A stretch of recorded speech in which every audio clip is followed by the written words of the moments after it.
can see you and hear you. We're live. Oh, it's been a while, hasn't it? We're live. I haven't seen you in, what? A long time. Over a year? Got to be easily over a year now. I reckon it's about 2 years since we've seen each other in person. That's kind of effed up. Yeah, it's crazy. Yeah, man. It shows how crazy this world is. How have you been getting on? I'm all right, man. It's a bit shit with the old lockdown and all that stuff. It's been a bit shit, but you know, it is what it is, man. So, what about you? What are you saying? Yeah, how's it been? What have you been doing? I mean, we're well occupied. I think that's the main thing. When we first hit that initial lockdown in March, everyone was just kind of like, shit, what the fuck do we do? And when you throw a load of people who are used to working constantly into a situation where they're not allowed to do anything, everyone started to panic, me being one of them, because you lost that purpose, you lost that drive, you had no, you kind of lost value a little bit because nobody needed you. It's nice when people need you. And when you've got 15 people that need you all day, every day, obviously you've got your family, you've got home commitments, you've got work commitments. And when that stops, it kind of dulls you down. So as long as there's something to keep you busy and keep you occupied, that is what was the solution. So in the first lockdown, I gave myself a list of jobs, of things I needed to do. This lockdown, exactly the same. There's loads of things that I can be doing. I make a list at the start of the week and then just do it during the week. And that keeps me occupied and keeps me... just ticking it off as you go. That's it, mate, yeah. I love that. Hang on. One sec, my son's looking at me. Freddie, you all right? Yeah, I'm just getting something to eat, even though I didn't have breakfast. You didn't have no breakfast? No. Oh, my Freddie, gosh. Come on, Freddie. Breakfast is the most important meal of the day, mate. Come say hello. Come and say hello. Poke your head in quickly. Say hello to Alan.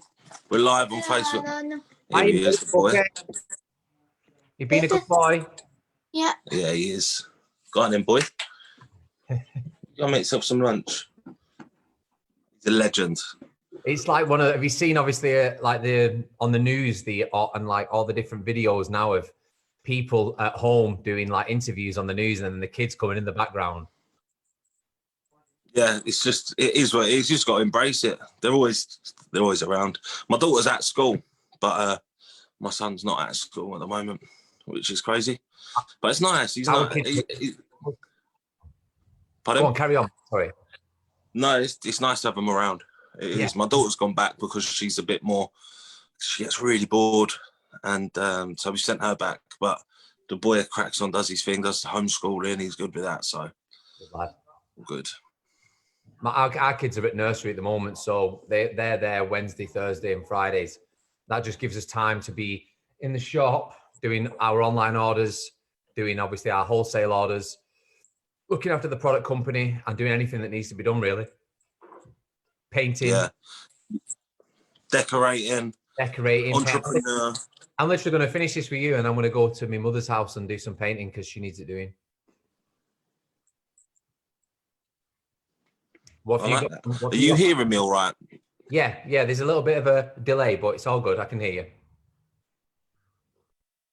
Yeah, cool. I'm not doing anything today.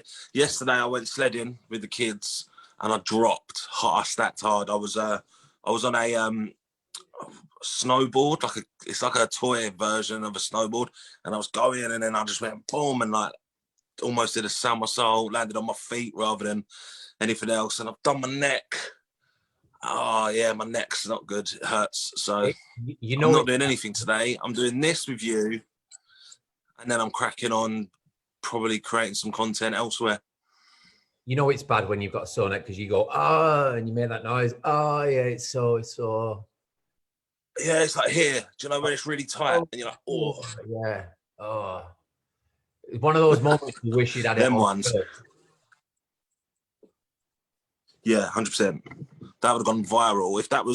If you could see me there doing that would have gone viral. It was hilarious. It hurts now, you know. I regret not getting it on camera. So who have you got lined up to interview and to chat to on your lives? I'm doing you, number one. You're always doing Then me. I've got Alex Perry. The legend. Always doing you. Do you remember Alex Perry? Do you remember AP? I remember Alex. Yeah, absolutely. I got AP on. I've got Justin Carr on, Cal Newsom, Gary McCultney, and Cody, who works for me. So got some good guests. People like to talk about a lot of stuff, and it's not just barbering. I want to have like, this is the first time I've ever done this, so obviously there's going to be teething errors. I just want to get it down professional, looking good, and then when all this is up, like lockdown's over, I'm going to come up and see all the people and do a proper conversation. This is just like warm up for the show kind of thing. This is the preliminary interviews. Yeah, these are the warm up interviews before it kicks off, goes mad. But yeah, no, I mean, I'm just trying to get as much content out there at the moment. Yeah, because my forte is talking to people and having a chat with kind of you guys, and it's not necessarily doing technical haircuts online. Like, I can do haircuts, but it's my forte isn't doing the haircuts online, tutorials, etc. I'd rather just talk to the barbers and just have a chat, and not necessarily about barbering. You know, like we talk a lot about cutting hair. It's kind of boring, but I want to get to know you a little bit more.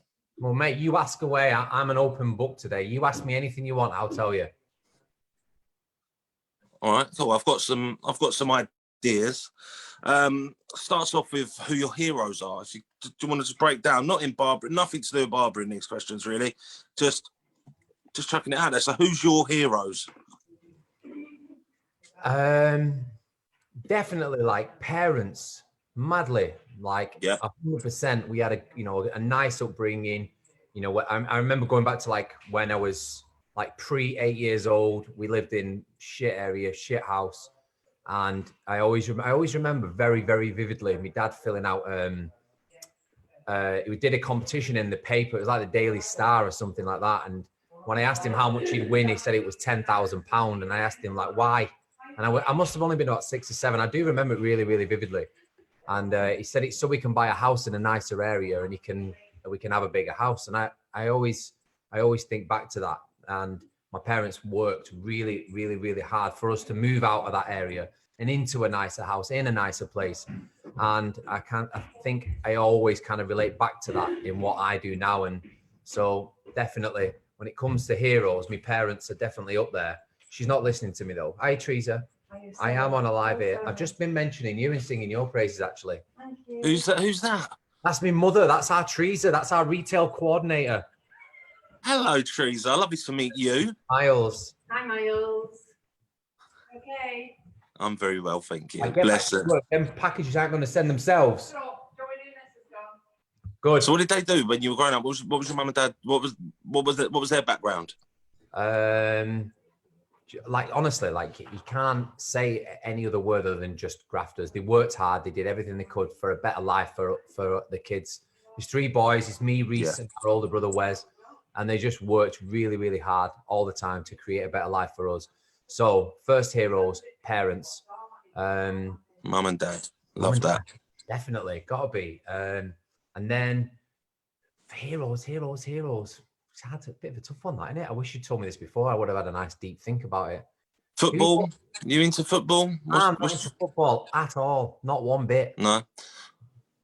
Sports? Any sports in particular? Oh, shit. Or are you creative?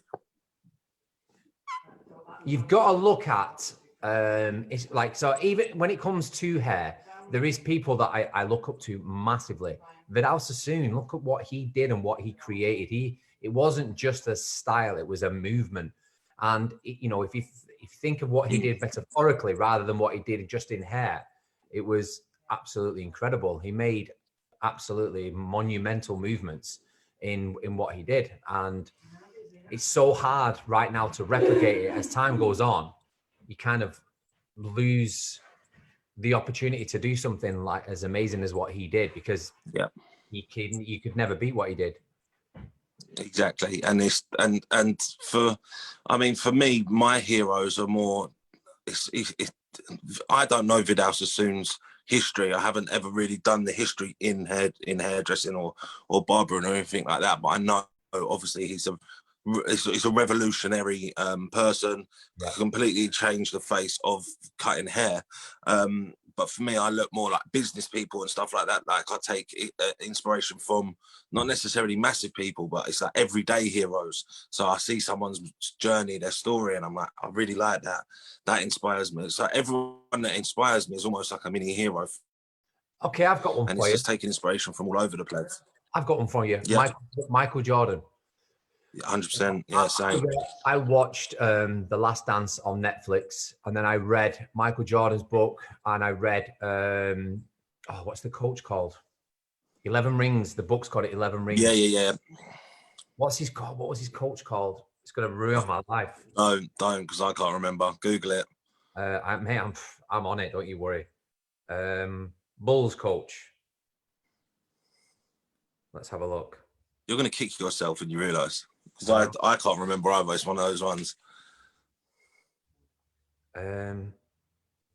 Bulls coach. Saying that, after I watched The Last Dance, I read the book of the Nike, how Nike, the shoe dog. Shoe dog. So right, here we go. So a 1,000,000%. You've got Phil Knight, and when I read that, he made me not worry about the way that I'm going with the product company, because he ran Onitsuka. He ran Tiger that was at Onitsuka. He ran that afloat, and I'm always worried that every time we get like a shipment in and we are in debt to the company, it always makes me panic. Now, he did that for like 10 years before he actually started making any proper moves. And what an inspirational book that was, like how hard he worked and how he just developed it and helped. Wow. What's he called? Jackson. I take strength from him massively. Phil Jackson. Phil Jackson was the coach of the Bulls. Yes. And he had like more philosophical ways, like from like the Indians and stuff like that. And he was very much based on like mindfulness. So yeah, he was a very, very motivational and inspirational guy. He what he did with that team's, well, the team were amazing as it was, like the Pippins, the obviously MJ, and then all the other people that were coming in and out. For me, watching that, it kind of, there is no limits to what you can do in what you want to do. I know we're in barbering, we do barbering, but what is to say we can't do X, Y, Z in anything else? So all the principles of growth are exactly the same, whether you're coaching a team or you're growing the biggest footwear company ever to grace this earth. All the principles of work and growth and development, they're all exactly the same. So no matter what field it's in, it's always the same. That's why I kind of don't discriminate in what I read and what I watch, because you just take bits from every aspect of life and then roll it into whatever you're doing. So me and my wife watched the film. It doesn't have to be directly linked at all. No. So we watched the film, The Founder. And I remember reading a book on business, and it says if you want to create consistency within your business, what you need to do is create something called a franchise prototype. And it was Ray Kroc who started that. Obviously, Ray Kroc's most famous for the chain of McDonald's. He wasn't the founder. The founder was the McDonald's brothers. They started the very, very first one. Ray Kroc muscled his way in and took over, but everyone would think that Ray Kroc was the founder of it. But in actual fact, he wasn't, was he? He wasn't. So we watched the film, The Founder, which is based on the story of Ray Kroc, and the way that they created consistency all the way through the chain of McDonald's was by doing this franchise prototype. And it's kind of like systems manuals for everything. So the way you cut hair, the way you cook hamburgers, the way that you host people in, everything about your service, it almost has to be laid out flat in a manual. So then it's consistent. It's the same all the way through. So even watching a film about McDonald's, it made me think about, well, to be fair, I read about Ray Kroc maybe 18 months ago, and got our apprentices to write out systems manuals for every single job. So our apprentice job roles and responsibilities, our stylist roles and responsibilities, directors, the chief financial officer, and the salon retail coordinator. Everyone has their own roles and responsibilities, and as long as it's laid out, then people will follow that, and your business runs better just by watching a film. See, just from watching that film, you've taken that, and now what you've just said to me, I'm going to implement at my shop. And then people who are listening and watching, they will take that and either implement it or use it as inspiration to implement something else, which is amazing. You know, like things like that you're taking it from completely different areas of business, and then you're putting it into business. I mean, I don't see barbering to have any limits, really. No. I don't want to ever put myself under, I'm only a barber. And I hate it when people say, all these barbers think they're celebrities. They're not, they're just a barber. Just remember, you're just a barber. But I don't like that, because I think, why should anyone ever be held down? It's all dependent on the actual person as well. Like, some people are happy just being stood behind a chair and cutting hair all day. But if you want to venture out and you need to kind of broaden your skill set, you need to become a businessman. You need to become an investor. You need to also cut hair. There's a multitude of things that you need to be in order to be not just successful, but ultra successful. Exactly. It's taking it from one limit. You could be a successful barber and just be happy and cut hair and etc., etc.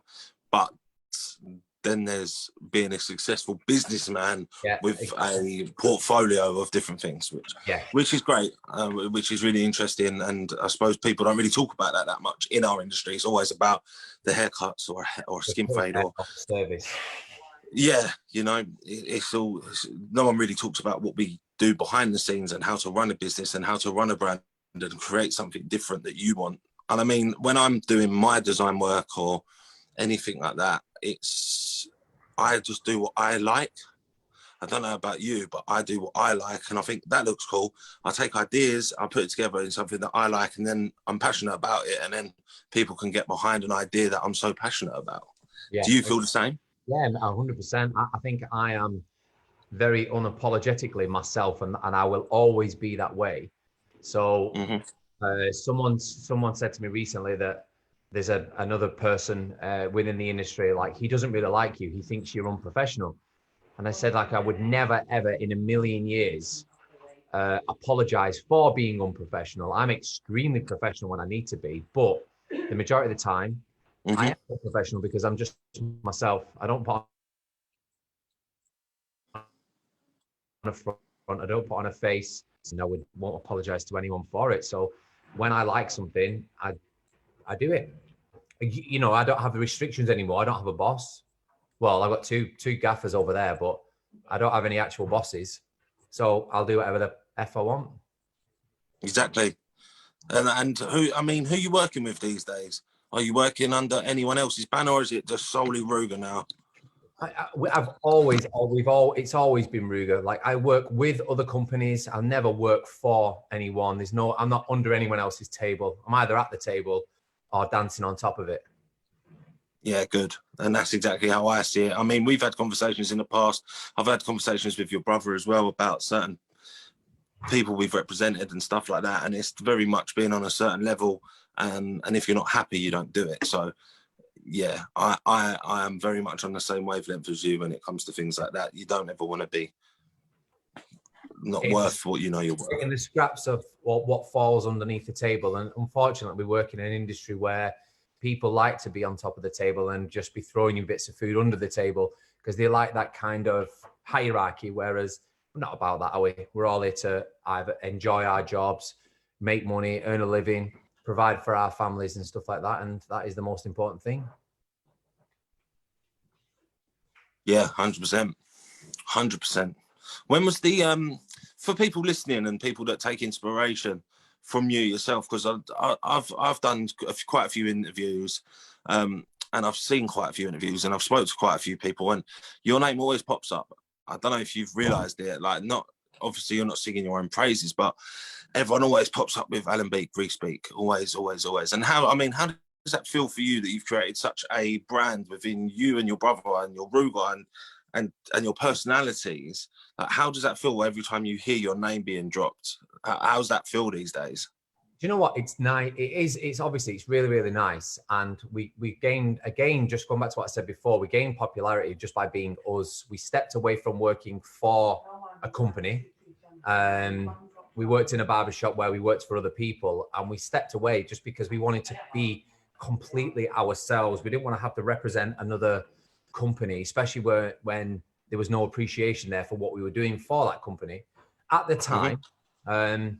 So it was a case of doing our own thing. And, you know, when we see our names pop up or hear it, it's amazing. It's so nice that people can obviously resonate with what we're saying or what we're doing, or are inspired by us.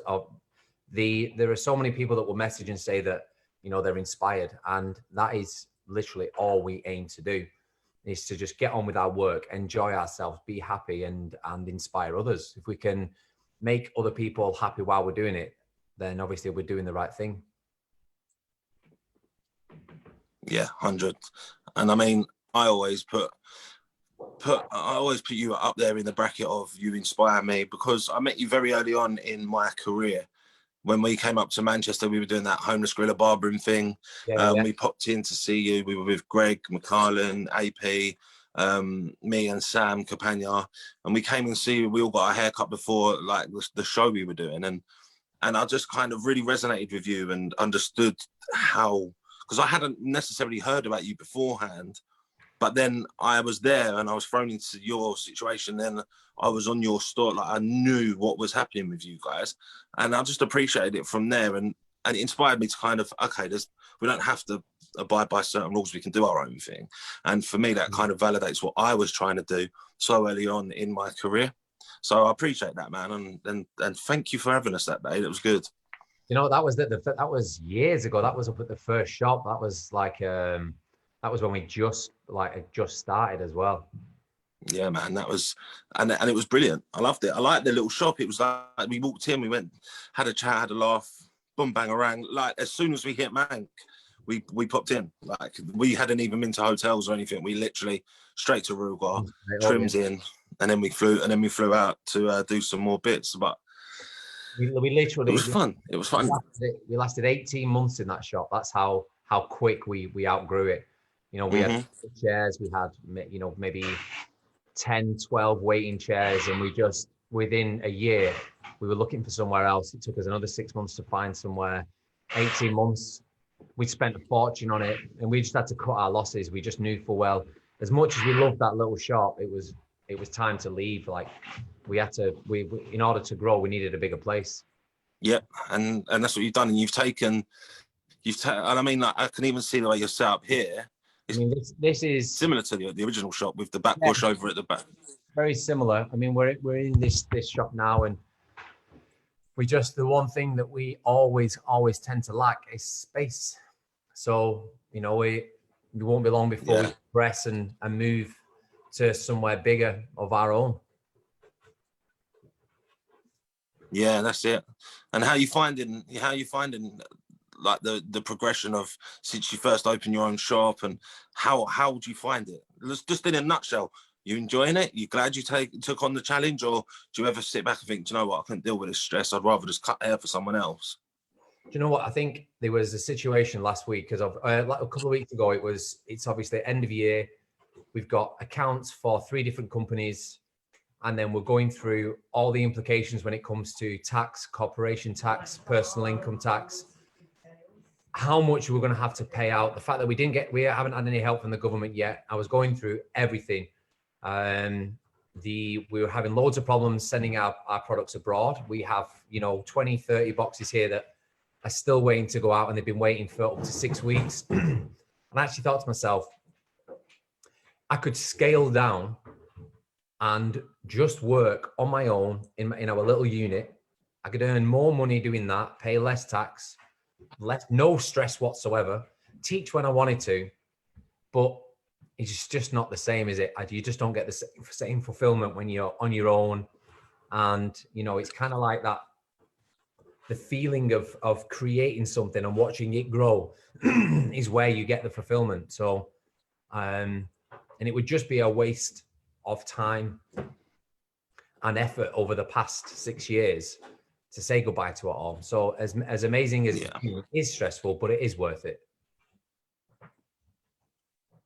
That's it. And that's what I find. I find myself thinking, I'd be better off just earning a little bit of money here and there, and then that would be me for the next 5-10 years. Or I can carry on doing what I'm doing, and then things will progress, and you'll see things grow and brands grow, and your creative ideas actually start to materialize, and you see things happen. And that's really what spurs you on. And no matter what the stress is, I mean, there is stress in everything.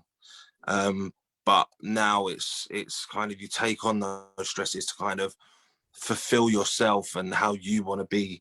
I mean, for me, it's very important. I want to leave a legacy for my children, and that's what I'm working towards, and that's what inspires me and pushes me on to do more things.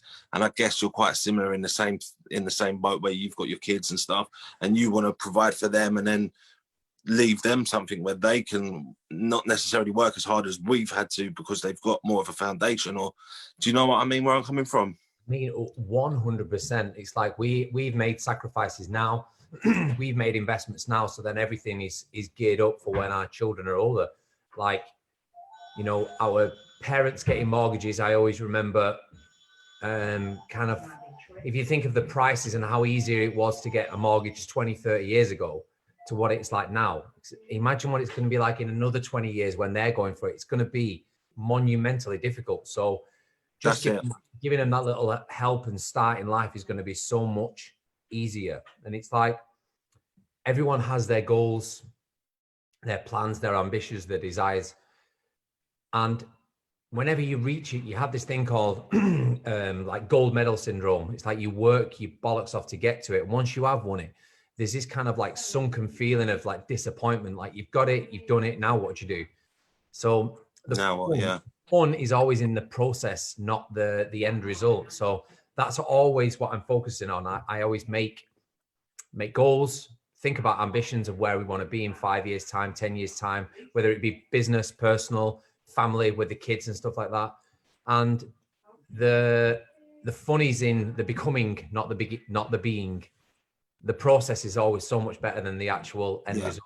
So I don't tend to focus too much on the goal. It's there in the back of my head subconsciously, but I'm always just thinking of the process, and we're still in that process. That's why I'm still enjoying it. That's it. The chase is always fun. The chase is always much more fun than the prize.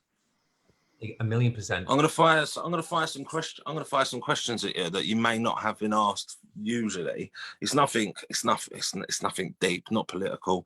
It's just, I want to get to know Alan Beak, not the barber, just Alan Beak. Yeah, so. mate, that's it. Favorite restaurant? Favorite restaurant? Ready. Okay, so instantly comes to mind, and we've not been for years and years and years. It's where me and my wife went on our first date. What's it called? Restaurant, Bar and Grill in Manchester. Amazing, beautiful place. There we go. And what did you have?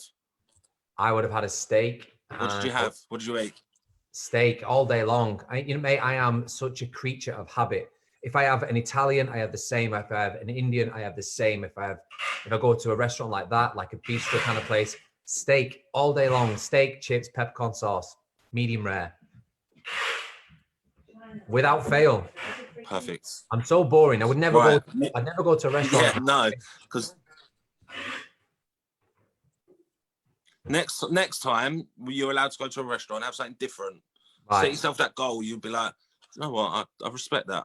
I like that. Now, music. Let's talk about music. What do you listen to? Kings of Leon. Literally.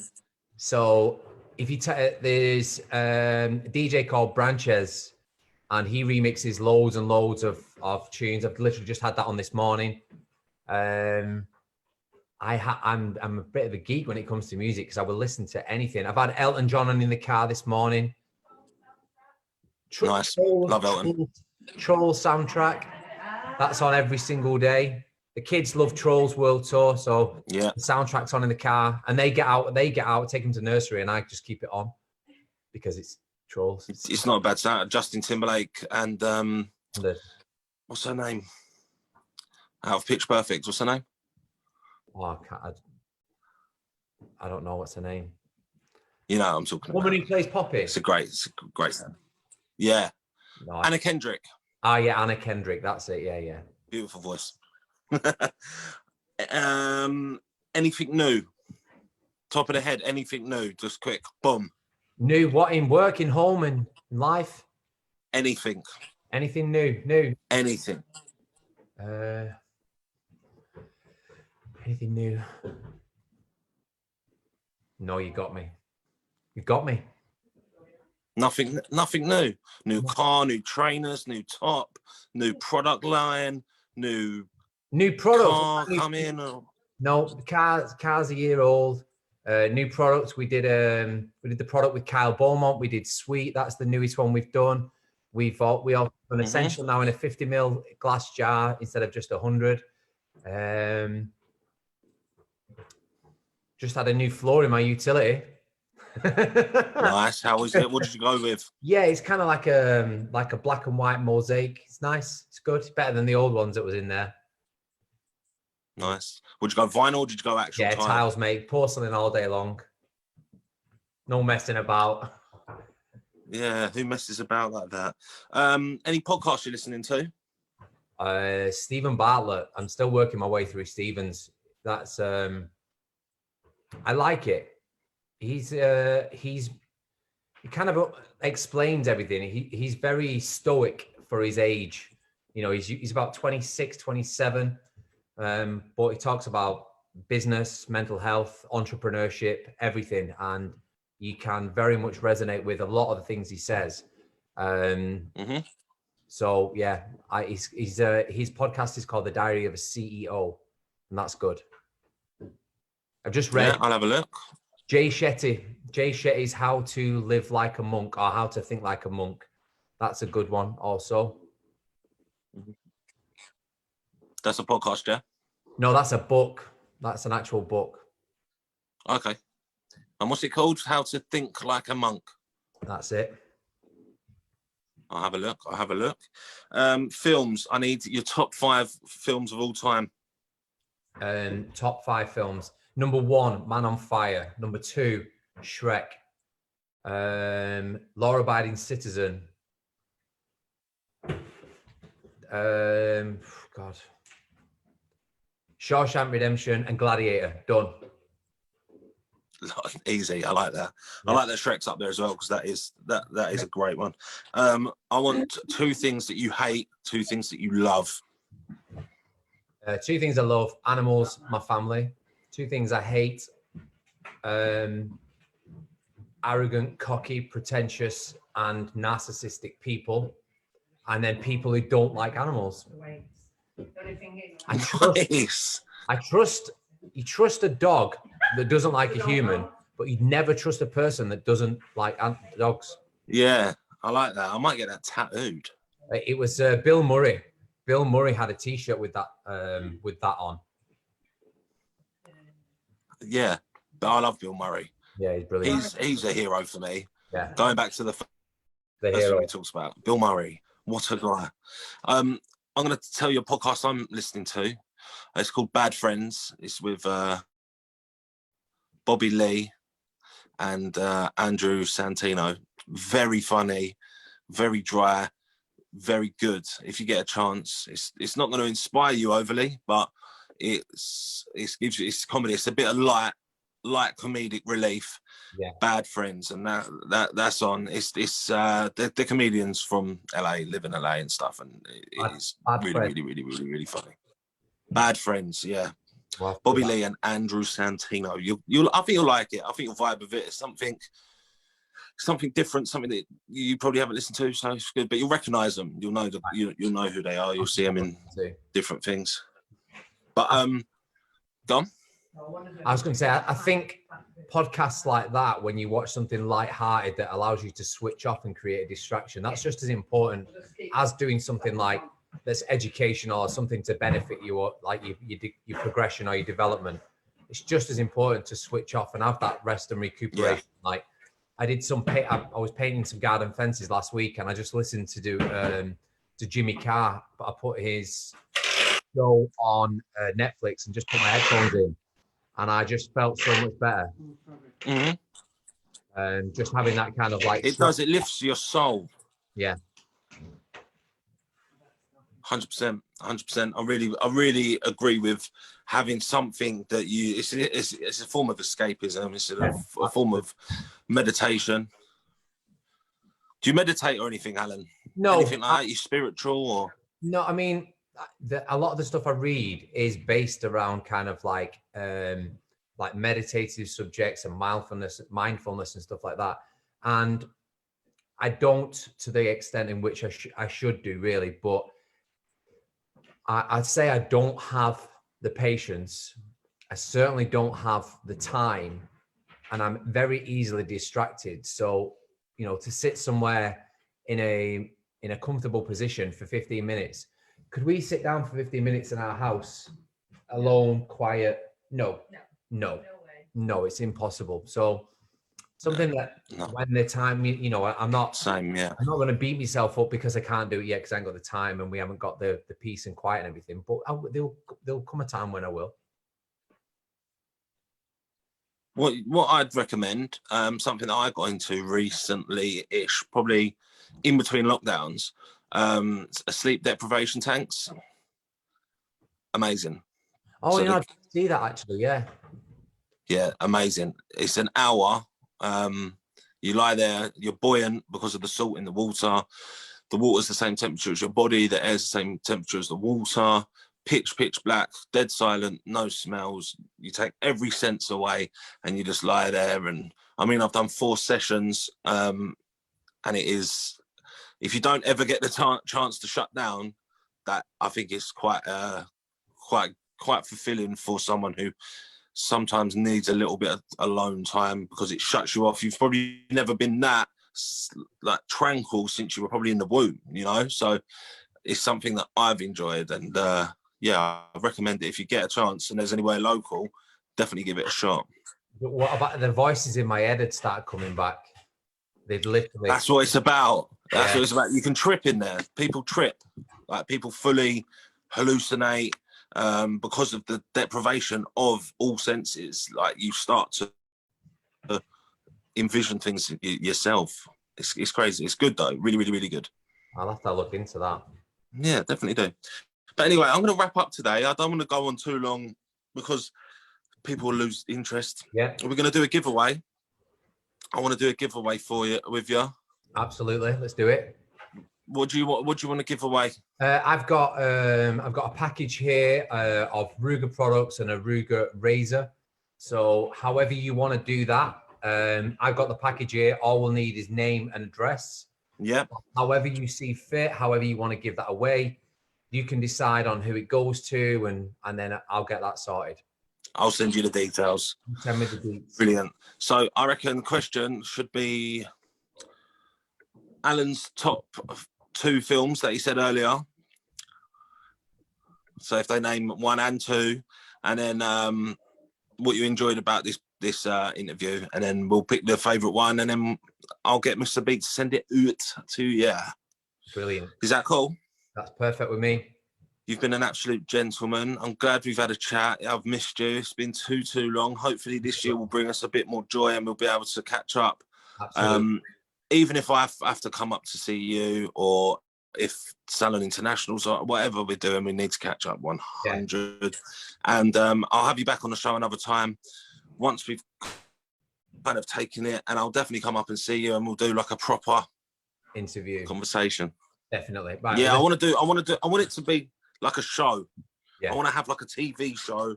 I want to have like the late show. I want to be sitting there, someone in a chair, have a conversation. So this is the first parts of that, and I want to take it bigger and bigger and have something that's kind of completely different and hasn't been done before. So That's my plan. Well, I wish you all the best of luck with it, mate. You take care of yourself and we'll chat again soon, okay? Love. Say hello to everyone. Will do. Take care, mate. Take care, brother. Love, Bye. man. Bye.